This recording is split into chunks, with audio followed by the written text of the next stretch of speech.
Good morning everyone, welcome to knowledge account. আমরা দেখবো 19 জুলাই 2026 এর ইম্পর্টেন্ট কারেন্ট অ্যাফেয়ার্স, তার সাথে সাথে রিলেটেড স্ট্যাটিক জিকে।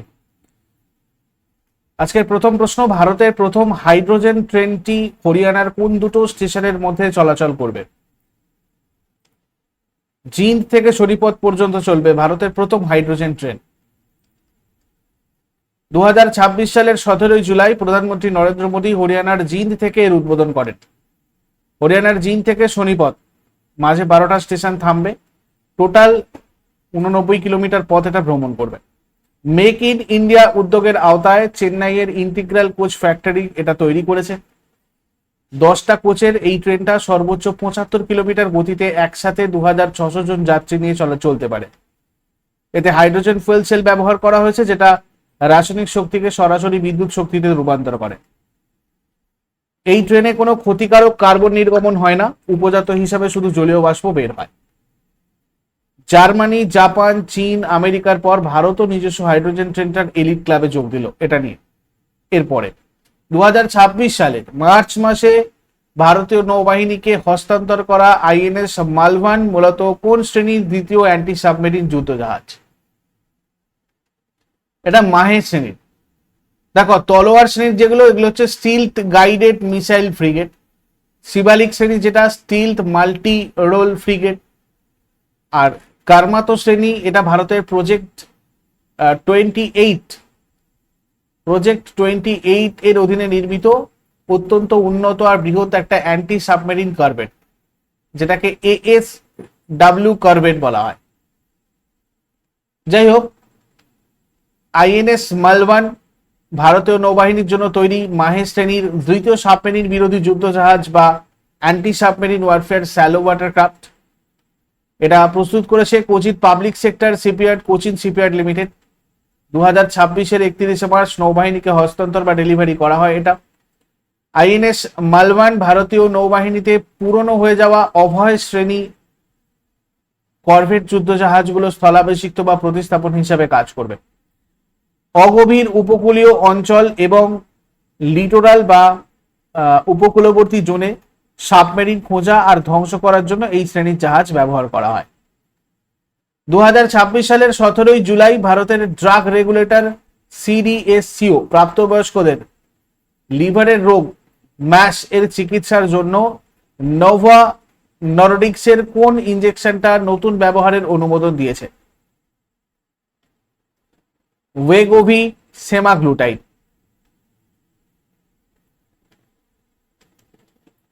এটা এই ম্যাশ হচ্ছে একটা লিভারে অতিরিক্ত চর্বি জমে যাওয়া এবং মেটালিক ডিসফাংশনের সাথে সম্পর্কিত একটা প্রগতিশীল বা মারাত্মক লিভারের রোগ।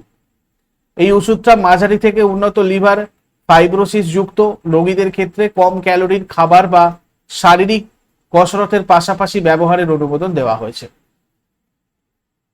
এর নাম ওয়াগোভি বা পোভিস্ট্রা। জেনারিক বা রাসায়নিক নাম সেমাগ্লুটাইড ইনজেকশন 2.4 মিলিগ্রাম। অনুমোদনকারী ভারতীয় সংস্থা হচ্ছে CDSCO অর্থাৎ central drug standard control organisation.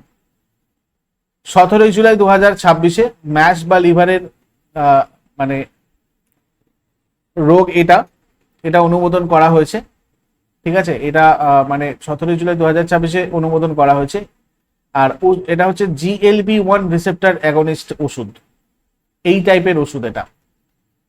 আচ্ছা, জুনের current affairs, railway group D mock test, এগুলো আপডেট করে দেওয়া হয়েছে নলেজ অ্যাকাউন্ট অফিসিয়াল অ্যাপের।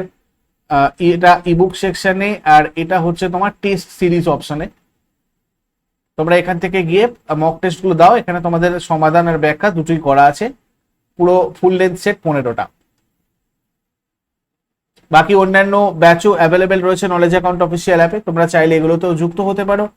এগুলোর জন্য কনসাল্ট করার দরকার হলে এই নাম্বারে হোয়াটসঅ্যাপ অথবা কল করে তোমরা আমাদের সাথে সরাসরি যোগাযোগ করবে।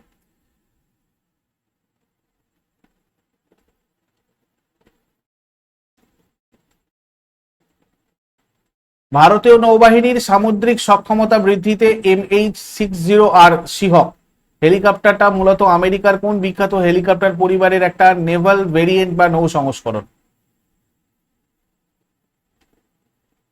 সিকরস্কি ব্ল্যাক হক ফ্যামিলি।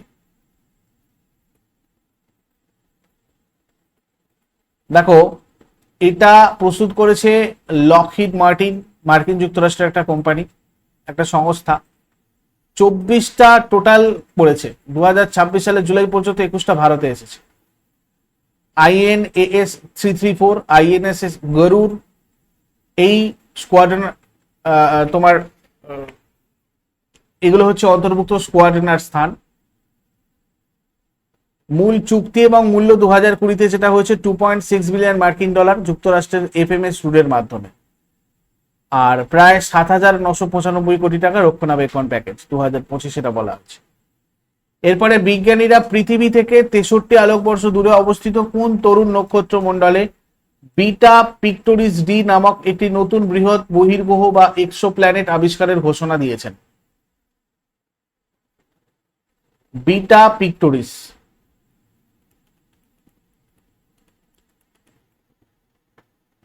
নতুন গ্রহটার নাম বিটা পিক্টোরিস ডি, 15 জুলাই 2026 আবিষ্কৃত হয়েছে। James Webb space telescope are very large telescope এটা মানে আবিষ্কার করেছে আর কি, এর সাহায্যে আমরা আবিষ্কার করেছি। প্রায় 63 আলোকবর্ষ দূরে রয়েছে পৃথিবী থেকে। এটার আনুমানিক ভর বৃহস্পতির ভরের 2 থেকে 2.5 গুণ, প্রায় 2.4 টাইমস। কার্বন মনোক্সাইড গ্যাসের রাসায়নিক একটা ছাপ পাওয়া গেছে, এটা বায়ুমণ্ডলীয় সংকেত অনুযায়ী। আর প্রায় 30 অ্যাস্ট্রোনমিক্যাল ইউনিট হচ্ছে কক্ষপথের দূরত্ব। এরপরে 2026 সালের 17 জুলাই ভারতীয় বিমান বাহিনীর একটি দল রয়্যাল অস্ট্রেলিয়ান এয়ারফোর্স দ্বারা আয়োজিত কোন বহুজাতিক বিমান যুদ্ধ মহড়ায় অংশ নিতে অস্ট্রেলিয়া পৌঁছেছে? Exercise pitch black. Royal Australian air force আয়োজন করেছে 4টে রাফাল জেট, এই প্রথমবার অংশ নিচ্ছে এই মানে ভারতীয় ফাইটার জেট হিসাবে। আর ভারতীয় কার্গো দুটো C-17 গ্লোবমাস্টার 3 এতে অংশ নিয়েছে। টোটাল 120 জনেরও বেশি এয়ার ওয়ারিয়ার এখানে অংশ নিয়েছে। আর 20 জুলাই টু 7 অগস্ট এটা চলবে ডারউইন টিন্ডাল অ্যাম্বারলি ঘাটিতে। 2026 সালের 20 জুলাই শুরু হতে চলা সংসদের বাদল অধিবেশন অর্থাৎ মনসুন অধিবেশন, এটাতে লোকসভায় পেশ হতে চলা বিলটার মাধ্যমে 1971 সালের মূল আইনে কোন দেশাত্মবোধক গানটিকে আইনি বা সংবিধিবদ্ধ সুরক্ষা দেওয়ার প্রস্তাব করা হয়েছে? বন্দে মাতরম। 2026 সালের 20 জুলাই থেকে সংসদের যে বর্ষাকালীন অধিবেশন শুরু হচ্ছে, সেখানে লোকসভায় জাতীয় সম্মান অবমাননা প্রতিরোধ বিল 2026 পেশ করা হবে। এর আগে শুধু জাতীয় পতাকা, সংবিধান আর জাতীয় সঙ্গীত অবমাননা করলে শাস্তি হতো। এই নতুন বিলের লক্ষ্য আমাদের জাতীয় গীতে বন্দে মাতরমকেও একই রকম আইনি সুরক্ষা দেওয়া। কেউ যদি বন্দে মাতরম গানটাকে অপমান করে বা এটা গাওয়ার সময় বাধা দেয়, তবে তার সর্বোচ্চ 3 বছর পর্যন্ত জেল, জরিমানা বা দুটো শাস্তি হতে পারে। কেন্দ্রীয় স্বরাষ্ট্র মন্ত্রক নির্দেশ দিয়েছে এখন থেকে যে কোনো সরকারি অনুষ্ঠানে জাতীয় সঙ্গীত জনগণ মন গাওয়ার ঠিক আগে বন্দে মাতরম গানটা বাজাতে হবে এবং গানটার সবকটা লাইনের স্তবকই গাইতে বা বাজাতে হবে। পুরনো আইন যেটা ছিল, মূল আইনটা 1971 সালের, এটা আমাদের জাতীয় প্রতীকগুলোর মানে ধরো পতাকা, সংবিধান সম্মান রক্ষা করার জন্য তৈরি হয়েছিল। তারপর 1950-এর 24শে জানুয়ারি আমরা জানি গণপরিষদ এই জনগণ মন গানটাকে ভারতের জাতীয় সঙ্গীত হিসাবে বেছে নিয়েছিল। বন্দে মাতরম গানটা বঙ্কিমচন্দ্র চট্টোপাধ্যায় লেখা বিখ্যাত উপন্যাস আনন্দমঠ থেকে নেওয়া হয়েছে। 1882 সালে এই বইটা প্রকাশ পেয়েছিল। আর সংবিধানের 107 নম্বর ধারা মেনে লোকসভায় এই বিলটা তোলার মাধ্যমেই নতুন আইন তৈরির কাজ শুরু হচ্ছে। আমাদের সংসদে বছরে নিয়মিত 3টে অধিবেশন বা বৈঠক হয়, বাজেট, বাদল বা মনসুন অধিবেশন, মনসুন সেশন, আর একটা হচ্ছে মানে বর্ষাকালীন সেশন, আর একটা হচ্ছে শীতকালীন অধিবেশন বা উইন্টার সেশন। তো এখন আমাদের চলছে এই মনসুন বা বাদলটা। এরপর 2026 সালে জুলাই মাসে প্রকাশিত গোয়া বার্ড চেকলিস্ট 8.0 অনুযায়ী বর্তমানে গোয়া রাজ্যে বৈজ্ঞানিকভাবে নথিভুক্ত মোট পাখির প্রজাতির সংখ্যা কত হয়েছে? 502। এটা 8th এডিশন, 502 মানে নতুন যুক্ত হয়েছে 5টা, ঠিক আছে। টোটাল নথিভুক্ত হচ্ছে 502। নতুন যুক্ত হয়েছে যেগুলো, সেগুলো হচ্ছে greylag goose, red crested pochard, ওয়েস্ট টেইলড সিয়ার ওয়াটার এবং ইন্ডিয়ান কোরসার। গোয়াতে আছে ভারতের মোট পাখির প্রায় 40%। আর কেরালার পর 2026 সালের ফেব্রুয়ারি মাসে গোয়া ভারতের দ্বিতীয় রাজ্য হিসেবে নিজস্ব রাজ্যের স্তরের বিস্তৃত বার্ড অ্যাটলাসটা প্রকাশ করেছে। ভারতের প্রথম এবং গভীরতম ভূতাপীয় বা জিওথার্মাল কূপের উদ্বোধন দেশের কোন অঞ্চলে করা হয়েছে? এটা করা হয়েছে লাদাখের পুগা উপত্যকায়। দুটো টোটাল কূপ, প্রত্যেকটা 1000 মিটার করে গভীর। আর ভৌগোলিক উচ্চতা যদি দেখি সমুদ্রপৃষ্ঠ থেকে 14,000 ফুটেরও বেশি উঁচুতে। আর এগুলোর বিদ্যুৎ উৎপাদন ক্ষমতা হচ্ছে 1 মেগাওয়াট করে। ওএনজিসি এনার্জি সেন্টার হচ্ছে মূল সংস্থা, খননকারী মূল সংস্থা। আর 400 মিটার গভীরতায় 135 ডিগ্রি সেলসিয়াস মানে এখনো পর্যন্ত রেকর্ড করা গেছে এই কূপের রেকর্ডকৃত তাপমাত্রা হচ্ছে এটা। 2026 সালের 17 জুলাই 89 বছর বয়সে প্রয়াত হওয়া স্যার গারফিল্ড সোবার্স কোন দেশের ক্রিকেট ইতিহাসের অন্যতম সেরা অলরাউন্ডার ছিলেন? ওয়েস্ট ইন্ডিজের সেরা অলরাউন্ডার ছিলেন। মোট টেস্ট ম্যাচ আর রান যদি দেখি আমরা, 93টা টোটাল টেস্ট ম্যাচ আছে এনার, 8032 রান, সর্বোচ্চ 365। টেস্ট উইকেট সংখ্যা 235টাও। ইনি বাঁহাতি পেস এবং স্পিন করেন। প্রথম ওভারে 6টা ছক্কা, 1968টা, মানে 1968তে, আর টেস্টে 365 রান এটা 1958তে করেছেন। ঠিক আছে, 1968তে এক ওভারে 6টা ছক্কা মেরেছিলেন, 1958তে টেস্টে 365 রান করেছিলেন।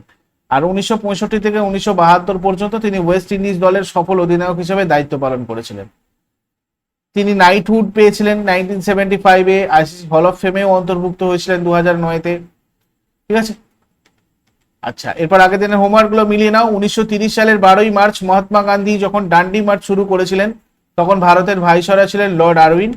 আর প্রথম পঞ্চবার্ষিকী পরিকল্পনার সময়কাল 1951 থেকে 1956 সাল পর্যন্ত।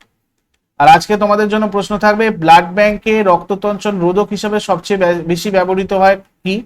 আর চক্ষুদানের সময় চোখের কোন অংশটা দাতার কাছ থেকে দেওয়া হয়? শেষকালে কমেন্টে জানাও। চট করে আগের দিনের গুলো কুইক রিভাইজ করে নেবো, যারা যারা লাইভে রয়েছে অ্যান্সার করার চেষ্টা করো। 18 জুলাই 2026 এর 2026 সালের 18 জুলাই ভারতের প্রথম নিজস্ব প্রযুক্তিতে তৈরি বেসরকারি অরবিটাল রকেট বিক্রম-1 কোন মিশন নামের অধীনে উৎক্ষেপণের পরিকল্পনা করা হয়েছে? মিশন আগমন। 2026 সালের 20 থেকে 23 জুলাই পর্যন্ত অনুষ্ঠিত হতে চলা অপারেশন সাউদার্ন রেডিনেস 26-2 মূলত কোন ধরনের আন্তর্জাতিক কর্মসূচি? যৌথ নৌমহড়া আর সামুদ্রিক প্রশিক্ষণ। ভারত সরকারের appointments committee of the cabinet কাকে ভূবিজ্ঞান মন্ত্রকের নতুন সচিব হিসাবে নিয়োগের অনুমোদন দিয়েছে? ডাক্তার শ্রীনিবাস কুমার তুম্মালা। 2026 সালের ব্র্যান্ড ফিনান্স ইন্ডিয়া 100 রিপোর্ট অনুযায়ী কোন সংস্থাকে ভারতের সবচেয়ে মূল্যবান এবং শক্তিশালী টায়ার ব্র্যান্ডের খেতাব দেওয়া হয়েছে? MRF limited. রিলায়েন্সের অধীনস্থ digital wing Jio platforms limited কাকে তাদের নতুন চিফ এক্সিকিউটিভ অফিসার হিসেবে নিযুক্ত করেছে? পঙ্কজ পাওয়ার। দিল্লি সরকার সম্প্রতি তাদের কোন ফ্ল্যাগশিপ নারী কল্যাণমুখী প্রকল্পের নাম পরিবর্তন করে নতুন নাম দিল্লি লক্ষ্মী যোজনা রেখেছে? মহিলা সমৃদ্ধি যোজনা। পশ্চিমবঙ্গ সরকারের সাম্প্রতিক ঘোষণা অনুযায়ী আগামী 16ই আগস্ট 3টা খেলা হবে দিবসের পরিবর্তে কোন নতুন দিবস হিসাবে উদযাপিত হবে? আয়ুষ্মান দিবস। গবাদি পশু এবং বন্যপ্রাণীর হাত থেকে ফসল বাঁচাতে কোন রাজ্য সরকার 2026 সালে ক্ষেত সুরক্ষা যোজনা চালু করেছে? উত্তরপ্রদেশ। 2026 সালের WDMMA global air power ranking এ ভারতীয় বিমান বাহিনী কোন দেশকে পেছনে ফেলে টানা পঞ্চমবারের মতো বিশ্বের তৃতীয় শক্তিশালী বিমান বাহিনীর মর্যাদা ধরে রেখেছে? চীন। কে যুক্তরাজ্যের পরবর্তী প্রধানমন্ত্রী হতে চলেছেন? Andy Burnham. এগুলো ছিল আগের দিনের কোয়েশ্চেন। ইউজফুল বলে মনে হলে লাইক করো, বন্ধুদের সাথে শেয়ার করো, কমেন্ট করে ফিডব্যাক জানাও।